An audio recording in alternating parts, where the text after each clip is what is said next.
What's up, YouTube fam? Back for part 9 in the Bandit build today, and this week I have mostly been painting, funnily enough. Did a bit for the back wheel spacers, measuring them up. Painting my back caliper. What else did I do? I can't remember. You'll just have to watch it and see. But we're doing some custom paintwork this week. This is part 1 of 2 on the bodywork, etc. That's what I did. I painted the frame epoxy. I'm still waiting for the Raptor to land. I'm still waiting for my metal flake to land for the tank to get done again. And I'm still waiting on some base coat binder for the flake to arrive. This is the joys of buying stuff off eBay. Everything up here, I'm in Highlands of Scotland, takes about a fucking week to get here, but hey ho, we'll not complain too much about it. Also got my cheap Bandit up and running this week, got the carbs sorted out again, cleaned them out again, reset them all at factory settings, and it's now a runner. Happy days, it's due an MOT any day soon. So, like I say, this week is the first part of 2 parts of the custom paintwork. I hope you like it. I like it. That's all that fucking matters. So, buckle up and strap yourself in. Here's another exciting episode. Here's a little tip for you. If you're wondering why I managed to get my masking so tight to the edge, I'll show you. Same with these circular ones. What you do is you stick the tape over the bit that you're wanting to cut, obviously. Instead of using a Stanley or whatever, get yourself something like this. It's got a wee bit of knurling on the handle, and then just go around the caliper at the edges and just like clipping. You can hear it cutting through this masking tape there. Now if you do that, I kind of do it one-handed, but you get the idea. You just rub it across the edge at like 45 degrees. And then once you've done that, I'll show you what it looks like just before I peel it off, okay? It takes you a couple of minutes, just takes a little bit of time. You can see the edges there. This is ready to pull. So just go canny, it should come off quite easy, like so. Then you're left with a perfect edge. Like I say, it just takes a couple of minutes. And it makes a difference between doing half a job and doing a right job. Okay, so that's another little tip for you. Tip from the top. Right, I've not mixed up primer for these. What I've done is I've used a can. However, you get good cans and you get bad cans. So if you're looking for a good can, get some of this U-Pol stuff. It's 1 pack, obviously, because there's no button. Sometimes they'll have a button in the bottom if it's 2-pack to mix the 2 parts together. Give it a good shake, but it's got a decent spray pattern on it as well. These were looking mega shiny a couple of minutes ago, and they're obviously matted down now, they're starting to dry. So you don't need compressors and spray guns, you can use tins as well if you need to. I wouldn't recommend it for painting a whole bike like, but you know, for small parts like that, it's fine.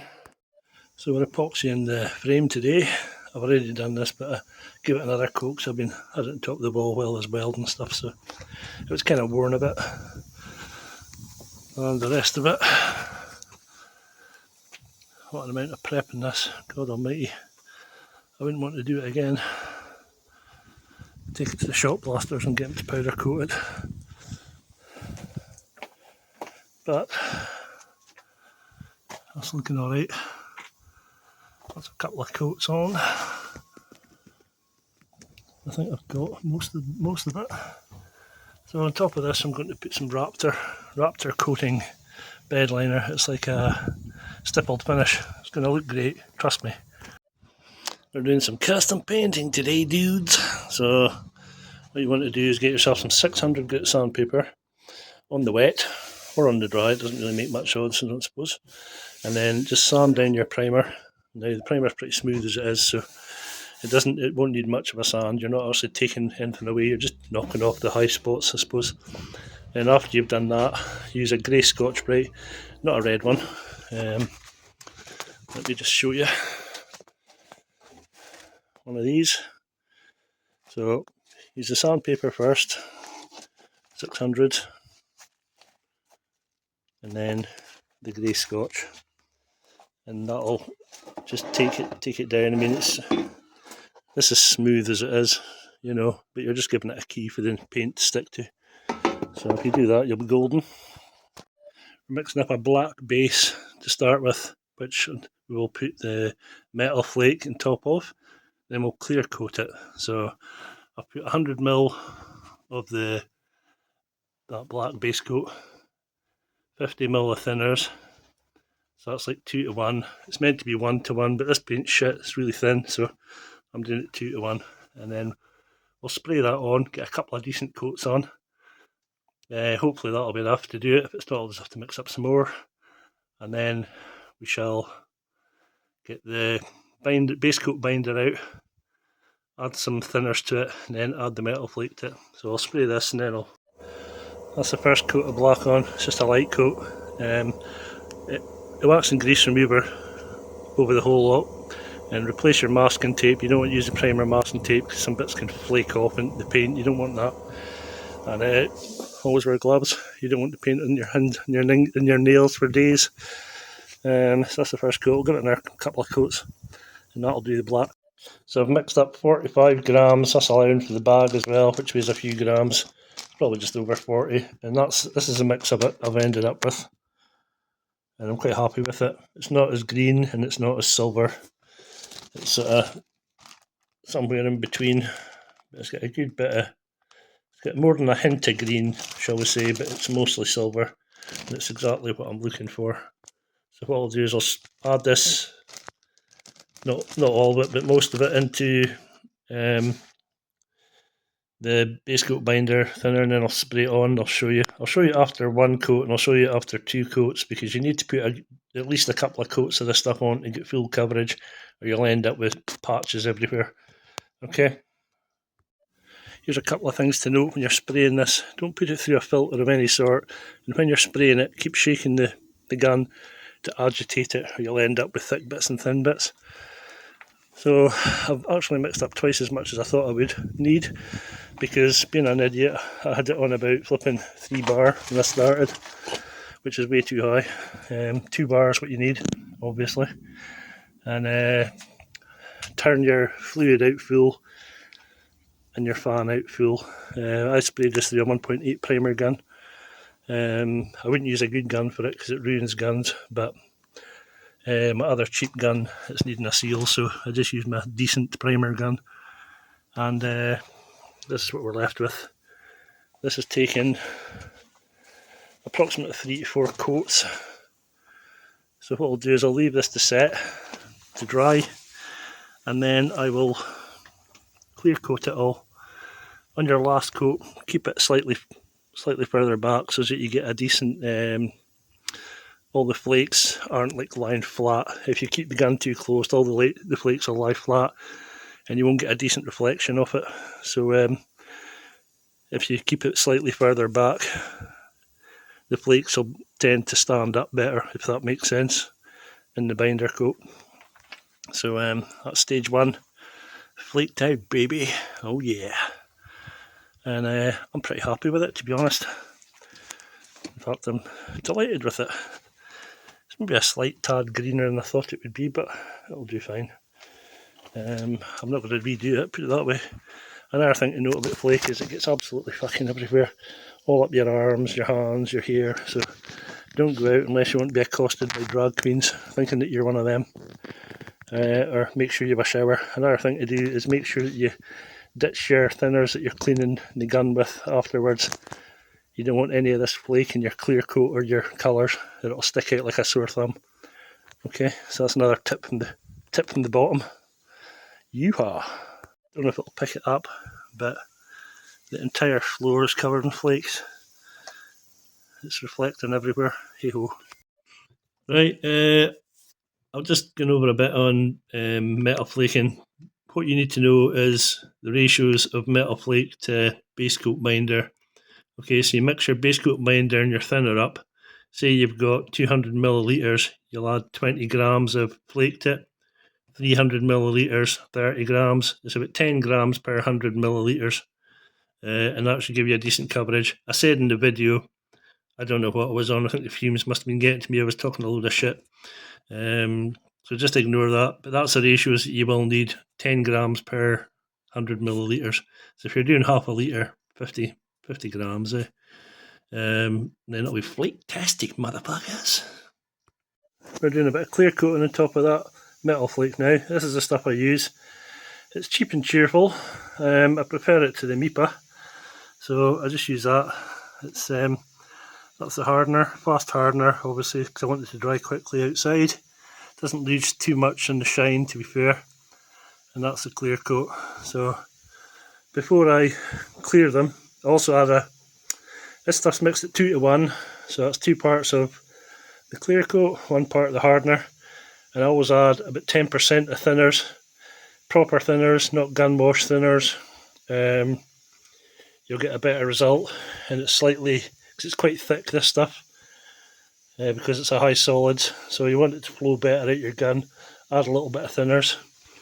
For the panels outside, I've just given them a light scuff with grey Scotch-Brite, and I've elevated them, and that's so I can get right underneath all the edges without having to manhandle them. You don't want to be holding panels while you're clear coating them. It's just a recipe for disaster.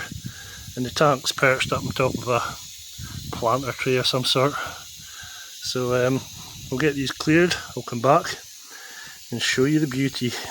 That's the first coat of clear on there. You can see it's starting to take a little bit of a shine to it, but I'll give it another couple of coats at least. I used 200ml to coat that, so I'll need another 400 odd to bury it, I'd imagine, but we'll see how it goes. I'll let that set until it's stringy, which means if you touch it, it strings out rather than still wet, if you like. So then I'll be ready to get another coat. Second coat of clear on. Might look alright, but I've actually made a colossal balls of it. I've put on far too much. There's a big runner down here. There's a couple of bits hanging off the bottom of it, shall we say. See, if you look down that edge, you can just see the drips there. Silly boy. However, I'm going to stop, quit while I'm behind, and what I'll do is I'll sand it down, give it another coat of clear if it needs it. But I think it was just because I was trying to put so much on in a manner, you know. That's what happens. You need to have patience for painting. You don't want to try and get on loads of material at once, because it'll just end up in runs, which is a nightmare. So you can see there, it's starting to bury the clear, but if you look at the edges, they're not defined sharp edges, which means that it still needs some more build on it.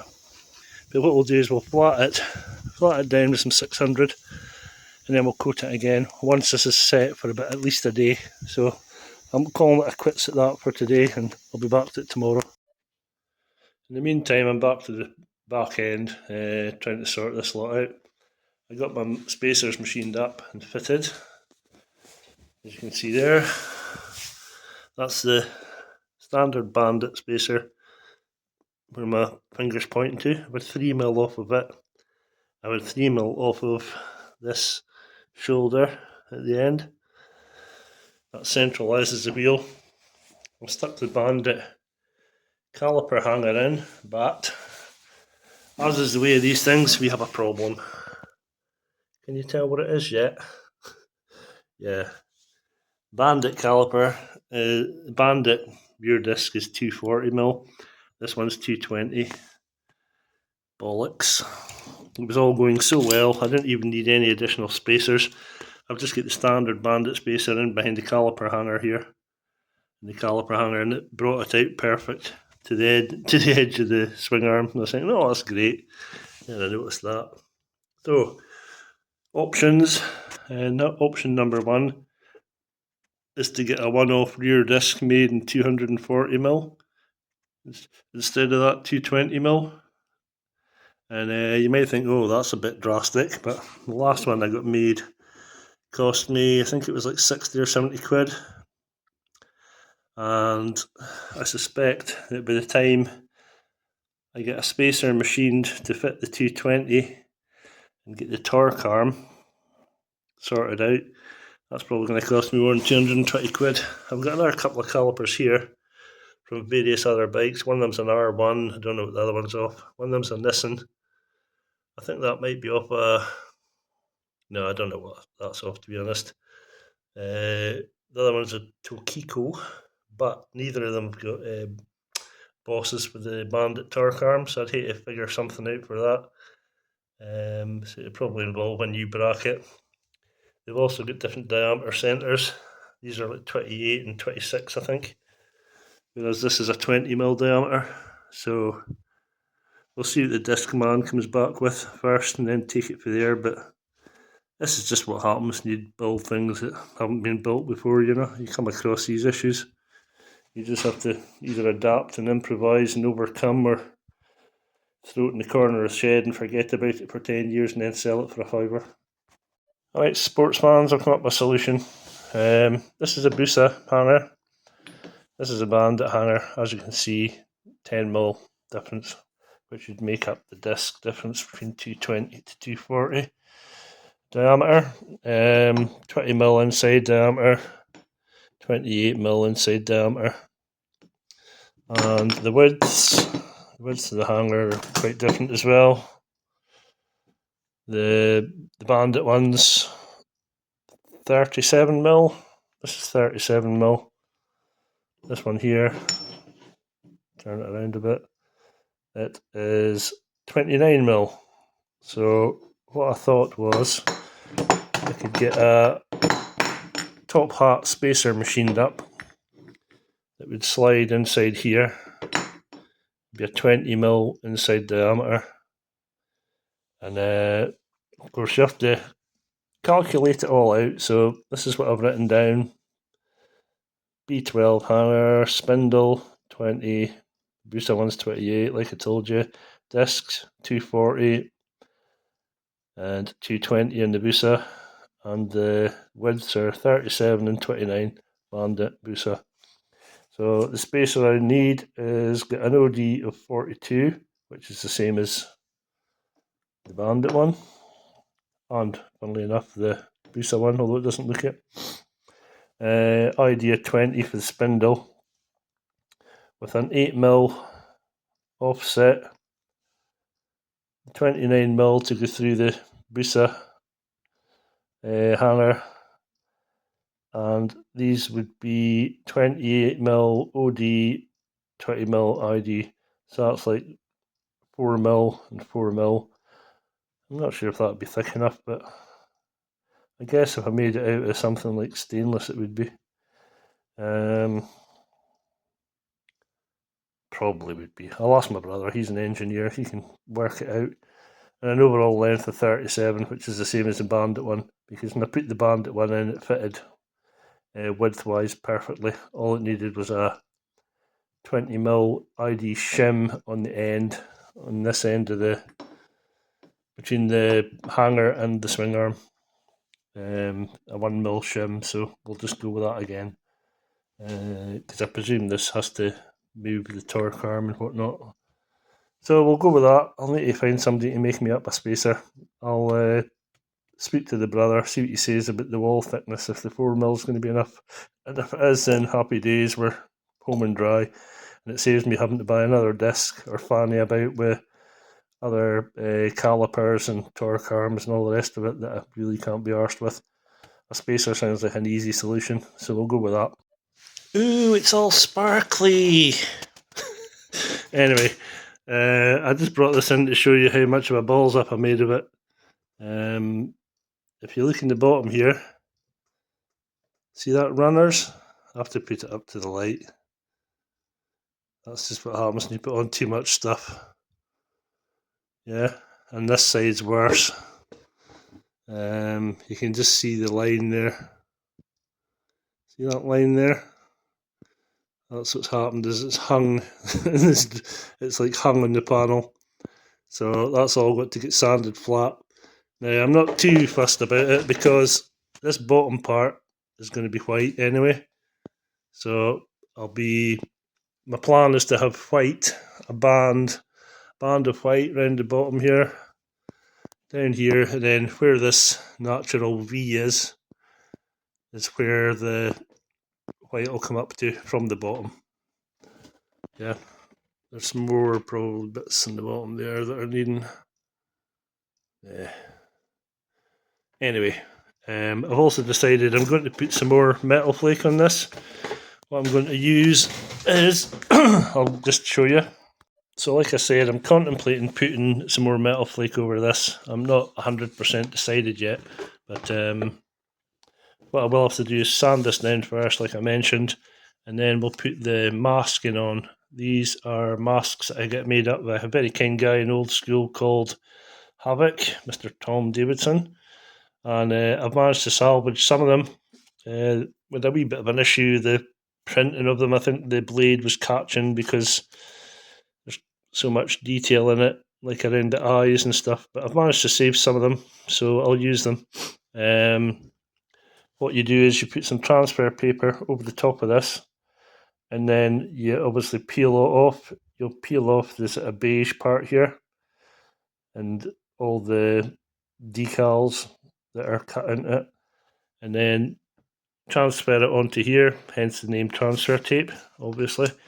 And then once you paint over the top of it, all these white areas on the transfer will be the colour that you're painting, obviously.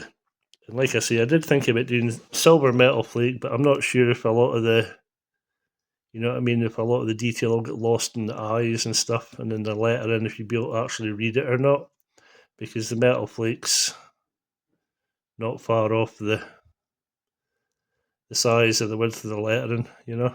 But I might do it. We'll see. This is a bigger one of the decals. The other ones are even smaller, so that could prove an issue. But if I don't do it, I can just stick these on and then candy over it. And obviously this green will go darker with the candy, and then the areas where the bandit bit is and the hat and the image, shall we say, it'll be lighter. So I've got a few of these. I managed to save a few of these. Quite a few of them when I picked them out. The centre of the D came out with the rest of it, and the centre of the O came out with the rest of it, but I'm not that fussy. The A, obviously the spot in the middle of the A, and there, and the B's, but you know what it's going to say, don't you? You know, you don't really need it to be flipping 100%, and it's just because of the size of it, and because of the way it was cut, it's kind of, like I said, the cutter was picking some of these smaller bits out as it was printing, which is no surprise. You'd probably need something like a laser printer or something if such a thing exists to make it spot on. So we'll use it, and we'll use the ones that we have anyway, put them underneath the candy, and it'll look pretty trick. Like I said, the plan is to white the bottom half. I don't know how far up I'll come here. I was thinking about taking it to there, but that would leave pretty big bits for the lighter greens, you know. And the top part will obviously be the darker green, like I mentioned. But first of all, it needs to be sanded. I need to sand all these horrible runs off it. And then we can think about what we're doing next. So before that happens, we need to sand it all down. It's out. You can see the texture and the reflection. There's still a little bit of texture on it. But what happens is the clear will fill in the... Obviously, the surface of the metal flakes all over the shop. You know, it's all jaggedy, if you like. And when you fill it with the clear follows the contours pretty much of the metal flake. So when we sand it down, I might have to clear it again before I put the decals on. I'll just see how flat I can get it. And if it's flat, we'll put the decals on. If it's not flat, we'll put some more clear on. Okay, so that's the next step of the procedure. So I've sanded all these runs out now with the 600. That's where the big one was. If you hold it up against the light, you'll be able to tell what you've sanded and what you haven't. That's all flat now, so that's good. I don't need to put more clear coat on it. I had a couple of little rub throughs on the underside there where the drips were, so I'll not worry too much about that because it's right in the edge. Same with that side, right in the edge.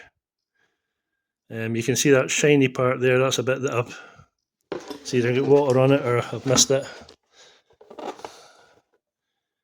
Yeah, that's not too bad. This bit's all underneath, you don't see it anyway, so we're happy enough with that. So that's good enough now to put the graphics onto, but obviously I'll clean it all down with wax and grease remover before I do any of that. You can just see a little bit on that edge there, see that little, tiny little line? We can live with that too, because this part's going to be white. So that's what you're aiming for. You'll be able to tell if you hold it up to the light, you'll see that it's flat. You know, see there's a couple of very minor, tiny little craters over there, but that'll never be seen, trust me. Never be seen. So that's that one ready for some candy and some decals. But like I say, first of all, these are cleaned down with some wax and grease. So I've just got to do the same to the tank and the mudguard, and we're ready for some decals. I'm not trying to bore you with sanding, but just to give you another couple of tips. I'm using 600 here with some water, and like I say, if you hold it up to the light, you'll be able to see if it's good enough or not. That's all flatted, yeah. That part there, you can see the parts that haven't been flatted. That needs more sanding. This part here, it needs more sanding. You can see the little dimples in it, and as you put it up to the light, you'll see the parts that haven't been done. Okay, so you don't want it looking like this. You want it looking like this, all flat and matted. Don't worry about the fact that it goes matte, because well, just to show you, if you stick some water on it, the sparkle comes back. So obviously when you paint it and clear it, it'll be sparkly again. Okay, now that's taken me about an hour and a half to do the seat unit and this mudguard. You shouldn't take so long as that, because you wouldn't have made an arse of putting too much clear coat on it. But just to give you an idea, I'd imagine it'll probably take me an hour and a half to do the tank. I mean, it's okay, but I just want it right, you know. You can see some parts right around the edge here that I've kind of missed. I'm not worried about them, because this part's going white and it's flat enough that there's not an actual mark that's going to show up when it's painted, if you like. You know what I mean? You're not going to see that once it's painted. The paint will fill that mark. It's next to nothing. And you don't want to over sand it, or you're risking through the metal flake and the paint and stuff if you want the candy over it. Like I say, the fact that it's white, I'll not worry too much about it. Okay, so this part good, this part not so good. So keep sanding. Yeah, I haven't started that edge yet, but you can see the stipple on it. So that's how to know when you're ready to stop sanding. That's the tank ready as well. That's taken me an hour and a half to sand that by hand, obviously. 600 and 800 grit papers. Now, you see this bit along the bottom edge here? I don't sand it, and I'll tell you why. Because it's really easy to burn through an edge on this bottom lip, and it's smooth enough for the paint. Yeah, I'll give it a quick scuff with grey scotch before I paint it, just to give it a key, but I don't sand it. It doesn't need flatted, because it's already fairly flat as it is. You can see I've done round the top of the filler cap and all the rest of the bits. There's no bits that I've missed, thankfully. Check this side. Nothing I've missed. So that's as flat as it gets. Feels like glass when you put your hand over it, to be honest, so that's good enough for me. So next is to, like I say, clean it up, mask it, get the decals down, and then we're going to go some candy, baby. Back again, sports fans. This time we're doing the decals on the various panels. This is what they come like. I've obviously picked out the lettering and the hat and the eyes and all the rest of it. Took me forever. However, we've got a few to get going with. I'm just going to be putting these in the top, the darker green colour, which will be around here. Okay, I'm not putting them in the side stripes because they'd get lost, because they're a reasonable size. Some of them, you know, like that would probably be the full width of the stripes at the side. So it would just look a mess. I'm just putting them in the top. So this is as far as I've got. I've done the seat unit. Probably easier if you see it against the light. They're just randomly spaced. You can see there's two small ones there.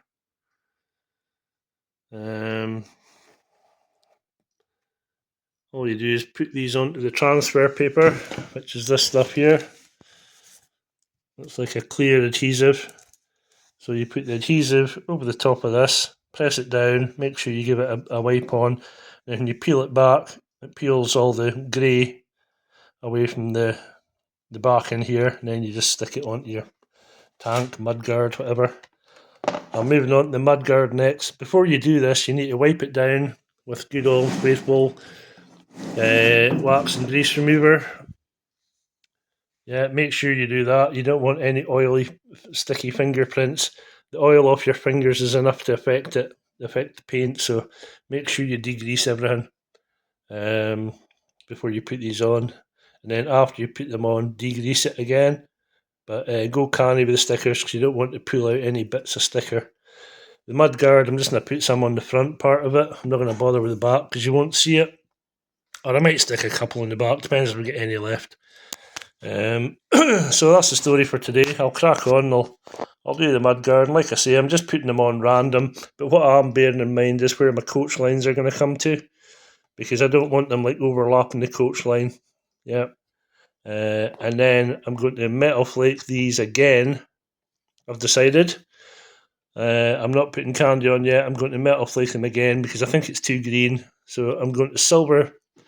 What I'm doing is the decal parts are going to remain this green metal flake, and the rest of it will get a thin coat of silver metal flake to lighten it up a bit so that the candies come out a bit better. That's my plan anyway, because the lighter, like if you have a silver background, the candy really pops, you know what I mean? So that's the plan. So I'll crack on. Right, just to give you an idea of the design I went with in the end. Like I say, it's just randoms. Random. I did stick a couple in the back. A couple of the old, the bigger ones that I had left. And of course a bit of anarchy in the UK. So, that's them ready for the silver metal flake. That one anyway, that's the mudguard. I've done the tank as well, as you can see. Like I say, I'm just doing the top part where the dark colour is. Is there another one there? Yeah, there is. So, like you say, they're just kind of randomly scattered around, different sizes here and there. There's no pattern to it really, but what you kind of want to avoid is having like too many of the same type together, like 3 big ones or something, you know what I mean? Just sort of spread them about. So that's where we're at. I'm waiting for silver metal flake to land. I've gone for the medium silver flake for this. I don't want it too big because when I peel off these decals, once it's been silvered, if you like, I want to be able to read the lettering, if possible, you know, through the flake. But you can see yourself, the flake's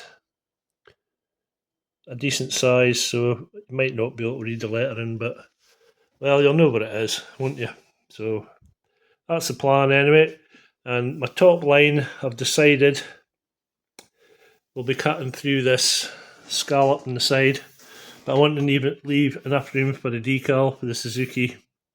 So the top green will be coming somewhere around about here, quite near at the top.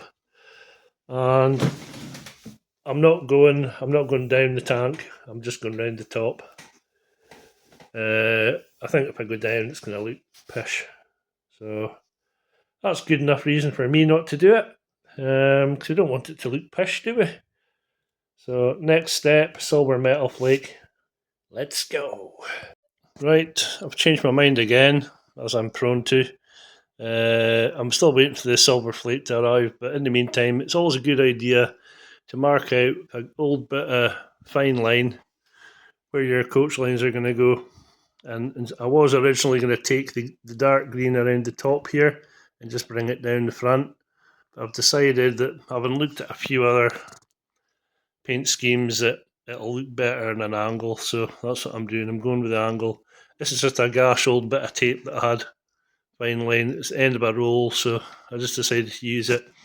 Stick your decals up where you're putting them, and that'll tell you where you can put the rest of the skull heads, I guess. So I've done that. I've added a few more just to fill out the dark part of the equation, and I've done the same on the other side. Obviously, I've taken the green tape off, the fine line off, should I say, and it won't be hanging anywhere near as low as that in the real world. It'll be coming round.